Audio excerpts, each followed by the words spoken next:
Imagine waking up one morning and realizing that everything you once believed mattered suddenly feels empty.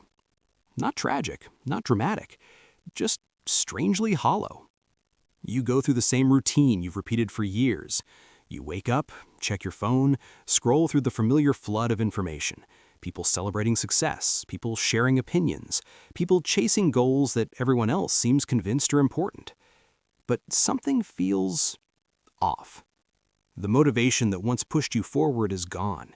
The goals you spent years pursuing now feel strangely distant, like a dream you once believed in but can no longer remember why. You stare at your reflection in the mirror, and an uncomfortable question begins to form. What if none of this actually means anything? Not your job, not the expectations you've been trying to fulfill, not the invisible race you've been running since childhood. At first, you try to ignore the thought. Most people do. You distract yourself. You bury the feeling under productivity, entertainment, obligations. You tell yourself that everyone feels this way sometimes. That the question doesn't disappear. It waits. And slowly, quietly, it grows louder. What if the life you've been building was never truly yours?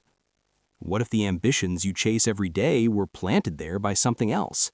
Society, culture, fear, or the desperate need for approval? And what if, one day, you wake up and realize you've spent decades climbing a ladder, only to discover it was leaning against the wrong wall? This realization is more common than most people admit. It can appear in your 20s, when the excitement of adulthood fades faster than expected. It can appear in your 30s or 40s, when the goals you once believed would make you happy finally arrive and somehow leave you feeling emptier than before. Sometimes it appears much later, when the structure of life begins to crumble, retirement, loss, aging, or a sudden crisis that forces you to confront the fragile illusion of certainty. And when it happens, something unsettling emerges. The rules you once followed begin to dissolve. The meanings you inherited start to look artificial. The life you've been performing starts to feel like a role in a play you never consciously chose. This is the moment when a dangerous realization begins to surface. Meaning is not guaranteed. There is no universal script that tells you why you are here, what you must do, or how your life is supposed to unfold. And without that script, something terrifying appears. Freedom. But freedom, strangely enough, does not always feel liberating. Sometimes it feels like standing in the middle of a vast desert with no map, no instructions, and no clear destination. Where do you go when the old meanings collapse? Who are you when the identities you relied on suddenly feel false? And perhaps the most unsettling question of all, if life has no inherent meaning, why do we keep searching for one? For centuries, philosophers, psychologists, and thinkers have wrestled with this question. Some believed the search for meaning was the most important task of human existence. Others believed meaning itself was an illusion, a comforting story humans invented to survive the chaos of reality. But here's the paradox no one talks about. The moment life loses its meaning is not always a tragedy. Sometimes it is the beginning of something far more dangerous. Because when the structures that once defined your life collapse, you're forced to face something most people spend their entire lives avoiding: yourself. Not the version shaped by expectations, not the identity constructed for approval, but the raw, uncertain, unfinished self that exists beneath all of it. And that confrontation can feel like standing at the edge of a psychological abyss. Many people retreat at this point. They rush back toward familiar distractions, more work, more noise, more validation, anything that can rebuild the illusion quickly enough to silence the question.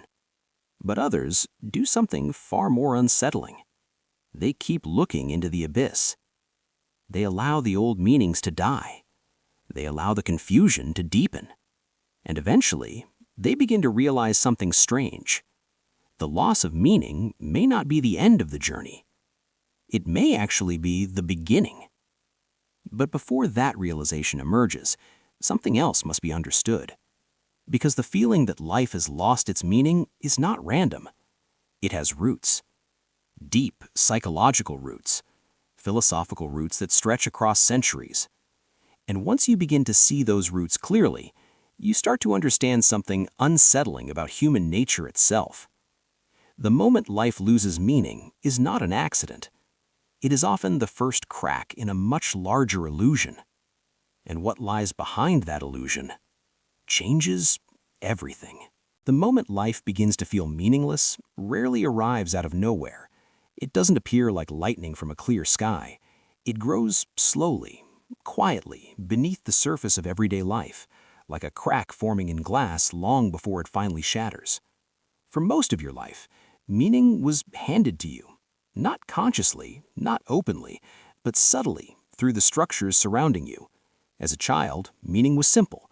You were told what mattered: good grades, approval from teachers, pride from parents, belonging among friends. Every achievement came with praise. Every mistake came with correction. The rules of the game were clear. Follow the path, do well, become something. And without realizing it, you absorbed a powerful assumption that life had a predefined direction. School would lead to a career would lead to stability. Stability would lead to happiness. It sounded reasonable, logical even. But what happens when you finally arrive at the destination and the promise feels empty? This question haunted philosophers long before modern life became as complex as it is today. Arthur Schopenhauer once observed something deeply uncomfortable about human nature, that much of our suffering comes from desire itself. We spend years chasing goals we believe will bring fulfillment, only to discover that the moment we achieve them, the satisfaction fades almost immediately. Then a new desire appears. Another goal, another milestone, another promise of happiness waiting just beyond the horizon. It becomes a cycle.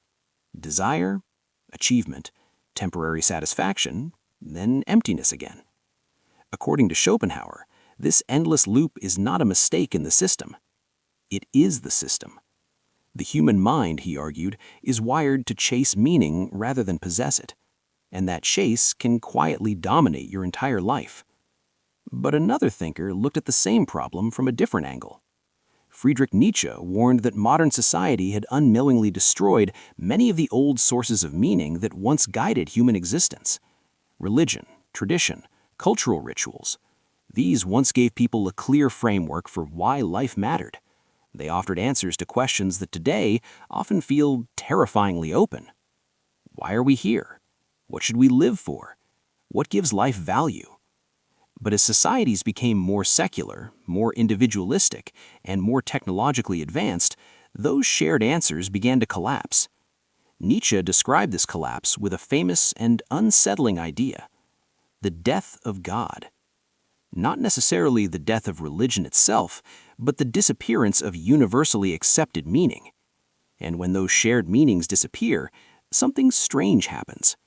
People don't suddenly become free thinkers. They become lost. Without realizing it, they begin replacing old meanings with new ones. Work becomes a religion. Success becomes a measure of worth. Productivity becomes a moral virtue. But beneath the surface, something still feels unstable, because much of these replacements often lack the deeper foundation that older systems once provided. And this is where psychology enters the story. Carl Jung believed that the human psyche naturally seeks meaning in order to remain balanced. Without it, the mind begins to experience something far more dangerous than sadness. It experiences existential emptiness, a feeling that life itself has lost coherence. Jung noticed that many people who came to him for therapy were not simply struggling with anxiety or depression. They were struggling with a loss of purpose. They had followed the rules society gave them.